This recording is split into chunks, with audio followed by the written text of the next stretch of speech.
Good morning student. Online class में आप सभी का स्वागत है।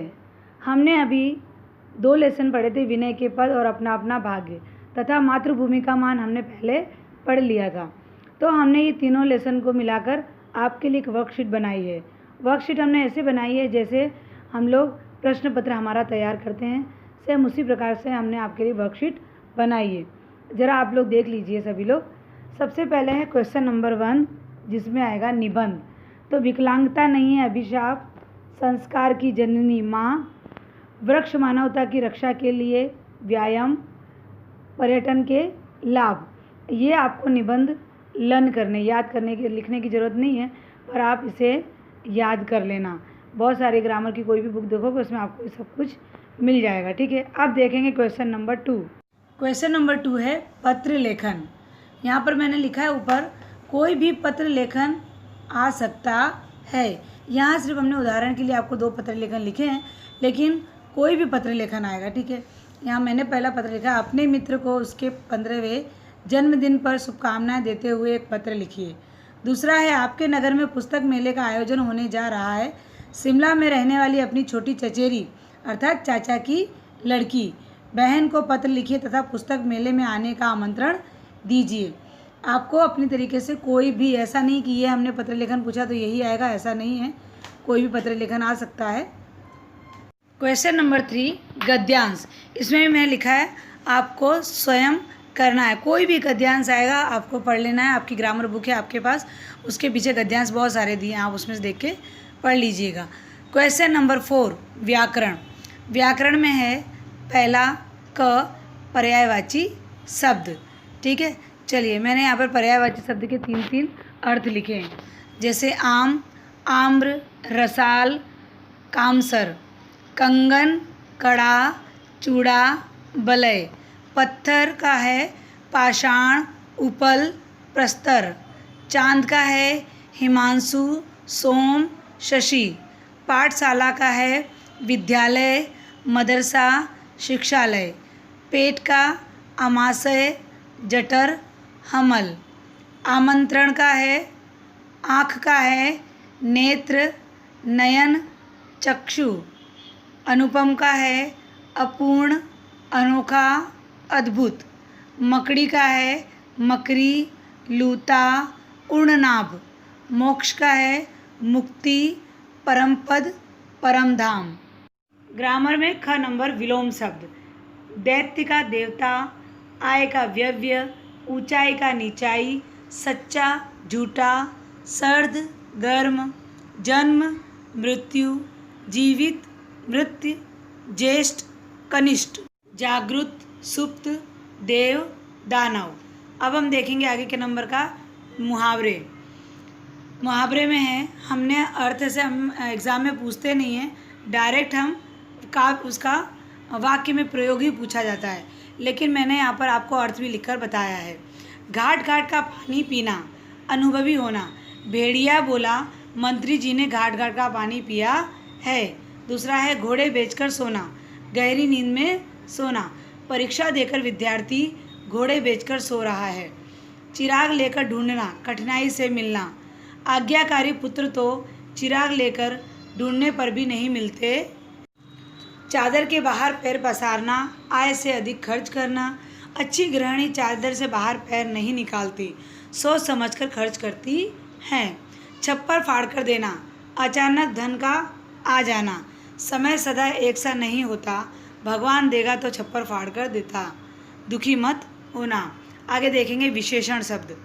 विशेषण में है बनारस, बनारसी, कृपा, कृपालु, प्रमाण, प्रामाणिक, प्रांत, प्रांतीय। घर, घरेलू, झगड़ा, झगड़ालू, विवाह, वैवाहिक, समाज, सामाजिक, विचार, वैचारिक, वर्ष, वार्षिक। भाववाचक संज्ञा देखेंगे कवि, कवित्व, पशु, पशुता, ईश्वर, ऐश्वर्य, अतिथि, आतिथ्य, स्पष्ट, स्पष्टता, सदृश्य, सादृश्य, स्वामी, स्वामित्व, बंधु, बंधुत्व, साधु, साधुत्व, मानव, मानवता। वचन बदलो। मकड़ी मकड़ियाँ, गिलहरी गिलहरियाँ, लहंगा लहंगे, चुनरी चुनरियाँ, घड़ी घड़ियाँ, बरामदा बरामदे, पपीता पपीते, कैंची कैंचियाँ, शीशा शीशे, अलमारी अलमारियाँ। अब हम देखेंगे भाग ख, सेकंड भाग, साहित्य सागर। साहित्य सागर में पहला कोटेशन है, बालक कुछ ठहरा। यह है आपके जो लेसन है अपना अपना भाग्य उसमें से लिया गया है। तो पहला क्वेश्चन है, बालक शब्द किसके लिए प्रयुक्त किया गया है, वह किस स्थान पर कुछ क्षण के लिए क्यों रुका। बालक शब्द उस गरीब बालक के लिए प्रयुक्त किया गया है जो नौकरी की तलाश में 15 कोस दूर एक गांव से नैनीताल आया था।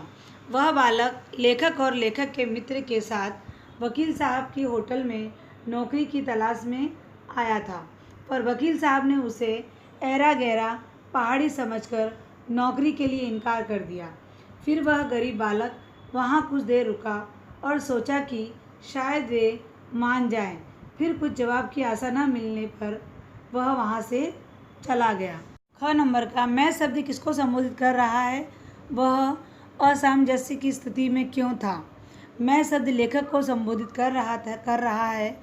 वह असामंजस्य की स्थिति में खड़े रह गए क्योंकि वह उस बालक की गरीबी दूर करने वकील साहब के पास नौकरी दिलाने ले गए थे, पर वकील साहब ने उस गरीब बालक को नौकरी पर न रखा।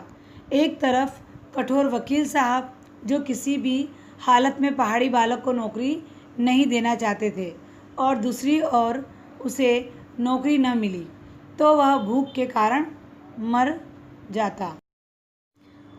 ग नंबर, प्रेत गति से शब्द का अर्थ लिखो। बालक शीघ्र ही उस स्थान से प्रस्थान क्यों कर गया। तो प्रेत गति शब्द का अर्थ है तेजी से चलना होता है। बालक शीघ्र ही उस स्थान से प्रस्थान कर गया क्योंकि वह अपनी ईमानदारी पर लगे चोर के कीचड़ को सह न सका, और न तो उसकी गरीबी दूर हुई और उसे 2 शब्द सुनने पड़े, वो अलग। घ नंबर का देखेंगे, कहानी के शीर्षक का औचित्य सिद्ध कीजिए। औचित्य का अर्थ होता है उद्देश्य। तो हमारी वर्क बुक में पेज नंबर 57 पर उद्देश्य लिखा गया, वही इसमें आएगा। आगे के कोटेशन में देखेंगे, मरने के लिए उसे, यह भी अपना अपना भाग्य से लिया गया है। इसमें क नंबर, उसे सर्वनाम से किस व्यक्ति की ओर संकेत है, उसका परिचय दीजिए। तो उसे सर्वनाम से गरीब बालक की ओर संकेत है। वह नैनीताल के निकट के गांव में अपने माता पिता के साथ रहता था। गरीबी से परेशान होकर वह नैनीताल भाग आया था। यहाँ एक दुकान पर वह काम करता था जहाँ से झूठा भोजन तथा 1 रुपया मिलता था। दुकान ही पर वह सोता था। मालिक ने उसे काम से निकाल दिया था। इसी में ख देखेंगे, किन परिस्थितियों में इसकी मृत्यु हुई, स्पष्ट उल्लेख करो। आंसर है, जब वकील साहब उस गरीब बालक को 2-4 खरी खोटी सुनाते हैं और उसे नौकरी देने से इनकार करते हैं, तब वह बालक उदास होकर वहाँ से प्रस्थान कर कोहरे में मिल जाता है। उसके पास न तो पहनने के लिए कपड़े हैं, न छत और न ही सोने के लिए बिस्तर। वह बालक के पास कुछ न होने के कारण सड़क पर ही सो जाता है। वहाँ का वातावरण अत्यंत ठंडा और भयानक शीत के कारण वह बालक अपना दम वहीं तोड़ देता है। ग नंबर है, क्या इसे मरने से बचाया जा सकता था? यदि हाँ तो कैसे?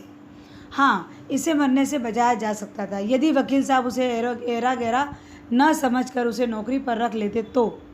उसके पास रहने के लिए छत और सोने के लिए बिस्तर तो मिलता। वह जहाँ एक होटल में 1 रुपया और जूठा खाना खाकर अपना गुजरान करता था, वहाँ उसे यदि न निकाला होता तो शायद वह मरने से बच सकता था। ग नंबर, कहानी के आधार पर आदमियों की दुनिया के स्वभाव के विषय में बताइए। आंसर है, संसार बड़ा निष्ठुर है। यहाँ किसी को किसी पर दया नहीं आती। यदि इस दुनिया में दया और सहयोग की भावना होती तो एक गरीब असहाय पहाड़ी बालक को भूख और सर्दी से तड़पकर मरना नहीं पड़ता। आदमियों की दुनिया में बस उसके पास यही उपहार छोड़ा था, जो मरने के लिए वही जगह, 10 वर्ष की आयु, शरीर पर चिथड़ों की कमी थी। अब हम देखेंगे विनय के पद से। विनय के पद में मैंने यहाँ पर आपको लिखा है कि ऐसों को उद्धार, ये आपके पेज नंबर 194 पर प्रश्नों के साथ उत्तर दिए गए हैं, वो आप देख लीजिएगा। और सेकेंड है जाके प्रिय न राम वेदही, ये मैंने आपको लिखवा दिया है, ठीक है। तो क्वेश्चन आंसर दोनों मैंने ऊपर का लिखा हुआ आपके वर्कबुक में पेज नंबर 194 के ऊपर पूरे क्वेश्चन आंसर के साथ दिया हुआ है, और नीचे वाला मैंने आपको लिखवा दिया है। अब हम देखेंगे एकांकी संचय। एकांकी संचय में कोटेशन है, महाराव आज राजपूतों डैश डैश डैश महाराणा लाखा। उसके अंदर है क्वेश्चन नंबर 1, वक्ता और श्रोता कौन है, वाक्य का संदर्भ स्पष्ट कीजिए। तो आंसर है वक्ता अभय सिंह है और श्रोता राव हेमू है। इस वाक्य से यह संदर्भ है कि महाराणा लाखा इस राजपूतों की असंगठित शक्तियों को संगठित करना चाहते हैं, जिससे वह सब मिलकर विदेशी शक्ति का सामना करें तो वह जीत सकते हैं। ख नंबर का देखेंगे, राणा लाखा बूंदी को मेवाड़ के अधीन क्यों करना चाहते हैं। आंसर है महाराणा लाखा बूंदी को मेवाड़ के अधीन इसलिए करना चाहते हैं कि राजपूतों की असंगठित शक्ति विदेशियों का सामना करने में सक्षम नहीं है। ग नंबर, वक्ता ने महाराणा लाखा के संबंध में क्या कहा।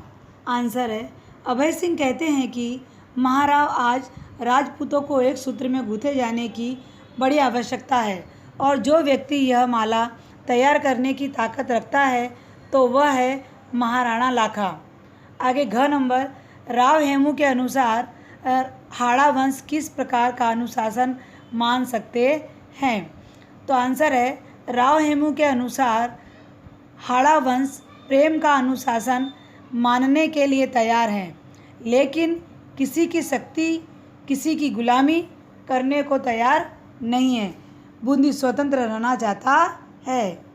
आगे का कोटेशन है, इसमें संदेह डैश डैश डैश लग जाएंगे। इसके अंदर क है, वक्ता और श्रोता कौन है, उसने बूंदी की किस धृष्टता की ओर संकेत किया है। आंसर है वक्ता अभय सिंह और श्रोता महाराणा लाखा है।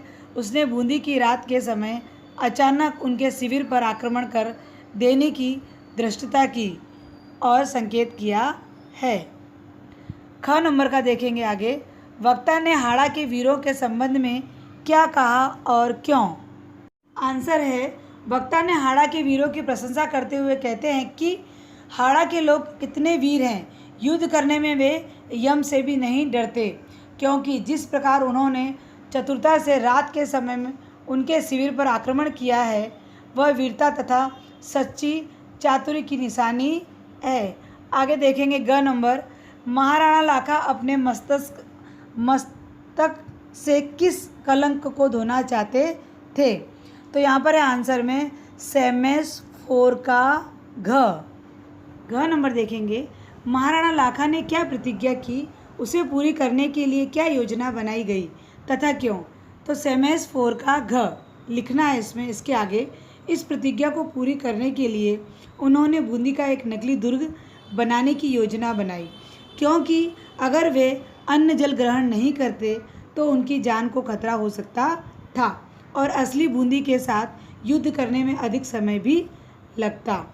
यहाँ हमारी वर्कशीट समाप्त होती है। ये जो मैंने आपको वर्कशीट बनाकर दी है वो सेम आपकी पेपर स्टाइल के अनुसार ही मैंने यहाँ पर बनाई है। अब ये वर्कशीट यहीं ख़त्म करती हूँ। इसके आगे नेक्स्ट वीडियो में मैं आपको सूखी डाली का भावार्थ समझाऊंगी। धन्यवाद।